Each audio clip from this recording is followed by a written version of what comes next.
Hi hello guys நம்மளோட சேனல்ல டெய்லியும் பள்ளியில பார்த்தோன்னா வேலை வாய்ப்பு வந்துகிட்டே இருக்குதுங்க. ஸோ நீங்க பார்த்தோன்னா எந்த சோசியல் மீடியாவில் தேடினாலும் பார்த்தோன்னா இந்த மாதிரி வேலை வாய்ப்புலாம் உங்களுக்கு கிடைக்காதுங்க. ஸோ நம்மளோட சேனல்ல பார்த்தோன்னா டெய்லி ஆசிரியர் வேலை வாய்ப்பு உங்களுக்காக பார்த்தோன்னா கொண்டு வந்து கொடுத்துக்கிட்டே இருக்குங்க. ஸோ நீங்க பண்ணக்கூடிய ஒவ்வொரு லைக் தான் எங்களை பார்த்தோன்னா மோட்டிவேட் பண்ணுதுங்க. அதுக்காகவே உங்களுக்கு பார்த்தோன்னா வேலை வாய்ப்பு தகவல் சொல்லிட்டு இருக்குங்க. ஸோ இந்த ஸ்கூல் பொறுத்த வரைக்கும் உங்களுக்கு ஃபேமஸான ஸ்கூலுங்க. நல்ல சம்பளம் பார்த்தோன்னா உங்களுக்கு ப்ரொவைட் பண்றாங்க. ஆண்கள் பெண்கள் அனைவருமே விண்ணப்பிக்கலாம்னு சொல்லி கொடுத்துருக்காங்க. இந்த ஸ்கூல்ல ரொம்ப ரொம்ப முக்கியம் டெட் எக்ஸாம் தேவையில்லைங்க. அதே மாதிரி இந்த ஸ்கூல் பார்த்தீங்கன்னா சுயநிதி பணியிடம் பார்த்தீங்கன்னா எடுக்கிறாங்க. அரசு உதவி பெறும் பள்ளியில பார்த்தீங்கன்னா சுயநிதி பணியிடம் பார்த்தீங்கன்னா எடுக்கிறாங்க. எக்ஸ்பீரியன்ஸ் பார்த்தீங்கன்னா தேவைன்னு சொல்லி கொடுத்துருக்காங்க. இந்த ஸ்கூலுக்கு பார்த்தீங்கன்னா டைரக்டா நீங்க பார்த்தீங்கன்னா அப்ளை பண்ண போறீங்க. எக்ஸாமினேஷனே இல்லைங்க. டைரக்டா பார்த்தீங்கன்னா நேர்காணல் மட்டும்தான். ஸோ இது எந்த ஸ்கூல் எங்க விண்ணப்பிக்கணும் ஏ டு இஜெட் வரைக்கும் நான் இந்த வீடியோல சொல்லியிருப்பேங்க. இந்த வீடியோ ஸ்கிப் பண்ணா ஃபுல்லா பார்த்தீங்கன்னா ஒரு 2 மினிட்ஸ் டைம் ஒதுக்கி பாருங்க.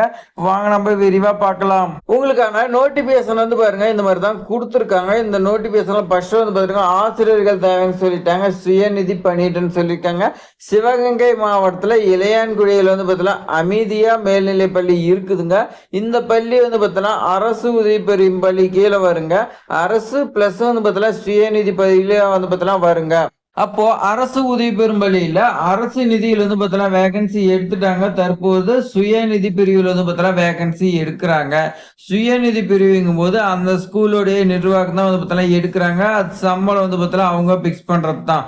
ஆனா அரசு பார்த்தீங்கன்னா பிக்ஸ் பண்ணாங்களா 36,900 சம்திங் இருக்கும். இது அந்த நிர்வாகங்கிறதுனால உங்களுக்கு எவ்வளவு சம்பளம் இருக்குன்னு தெரியல. அது பார்த்தீங்கன்னா நேர்காணலுக்கு போகும்போது தான் உங்களுக்கு தெரியும். காலி பணியிடங்கள் ஃபர்ஸ்ட் பாத்தீங்கன்னா கணிதம் முதுகலை ஆசிரியரா பார்த்தீங்கன்னா கேட்குறாங்க. பிஎட் பார்த்தீங்கன்னா கம்பல்சரி படிச்சிருக்கணுங்க. டெட் எக்ஸாம் எக்ஸ்பீரியன்ஸ் பார்த்தீங்கன்னா எதுவும் மென்ஷன் பண்ண கிடையாதுங்க. அடுத்து எம்ஏ தமிழ் பிளஸ் பார்த்தீங்கன்னா பிஎட் நீங்க படிச்சிருக்கணுங்க. கணிதம் தமிழ் ஆங்கிலம் 3 சப்ஜெக்டுக்கு பார்த்தீங்கன்னா முதுகலை ஆசிரியர் பார்த்தீங்கன்னா கேட்டிருக்காங்க. மேற்கண்ட பணியிடங்களுக்கு தகுதி உள்ள நபர் இருபாலர் ஆண் பெண் இருபாலர் பார்த்தீங்கன்னா தங்களின் விண்ணப்பங்களை 29/8/2026 பார்த்தீங்கன்னா அமைதியா மேல்நிலை பள்ளி அலுவலகத்தில் நீங்க பார்த்தீங்கன்னா கொடுக்கணும் அப்படின்னு பார்த்தீங்கன்னா மென்ஷன் பண்ணியிருக்காங்க.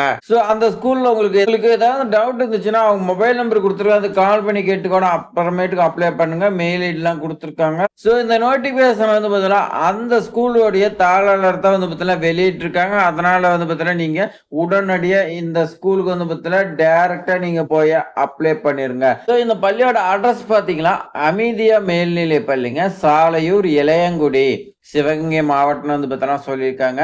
ஸோ இது மாதிரி ஆசிரியர் வேலைவாய்ப்பு தகவலாம் தெரிஞ்சுக்க நம்மளுடைய ட்ரெண்டிங் ஜாப் சேனலை சப்ஸ்கிரைப் பண்ணி உங்க ஃப்ரெண்ட்ஸ்க்கெல்லாம் ஷேர் பண்ணுங்க. தேங்க்ஸ் ஃபார் வாட்சிங்.